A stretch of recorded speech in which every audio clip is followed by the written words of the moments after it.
আমেরিকার নেভাদা অঙ্গরাজ্যের পাহাড় ঘেরা মরুভূমিতে চরম গোপনীয় এক স্থান। নিষেধ সত্ত্বেও কেউ ভেতরে ঢুকলে দেয়া আছে গুলি করে মেরে ফেলার নির্দেশনা। এমনকি এর উপর দিয়ে চলতে পারে না কোনো বিমান। অনেকেই বলেন এটি এলিয়েনদের আস্তানা। কেউ কেউ দাবি করেন ১৯৬৯ সালে আমেরিকার মিথ্যা চন্দ্রাভিযানের ছবি তোলা হয়েছিল এখানে।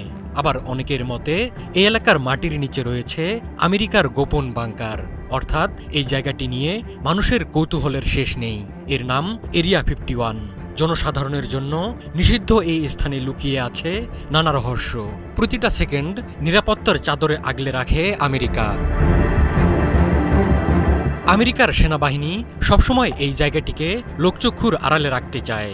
এরিয়া 51-এর ভেতরে আসলে কি ঘটে সে ব্যাপারে কখনোই আনুষ্ঠানিকভাবে কিছু জানায়নি আমেরিকা। মূলত এই কঠোর গোপনীয়তার কারণেই এরিয়া 51 নিয়ে ডালপালা মেলেছে নানা জল্পনা কল্পনা। এরিয়া 51 নিয়ে প্রথম জল্পনা শুরু হয় ১৯৪৭ সালে রয়েসেল উড়োজাহাজ দুর্ঘটনার পর। ছড়িয়ে পড়ে এই উড়োজাহাজের চালক ছিল এলিয়েনরা। অনেকের মতে আবার সেদিন উড়োজাহাজ নয়, উড়েছিল স্পেসশিপ। ভেতরে ছিল গবেষণাগারে তৈরি অদ্ভুত চেহারার মানুষের মতো এক প্রাণী। ১৯৮৯ সালে রবার্ট লাজার নামে এক ব্যক্তি দাবি করেন তিনি এরিয়া 51-এর ভেতরে এলিয়েন প্রযুক্তি নিয়ে কাজ করেছেন।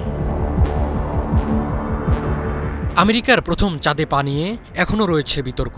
কেউ কেউ মনে করেন এই অভিযানটি ছিল সাজানো নাটক। এই বিতর্কের মূল কারণ হল কিছু ছবি ও ভিডিও।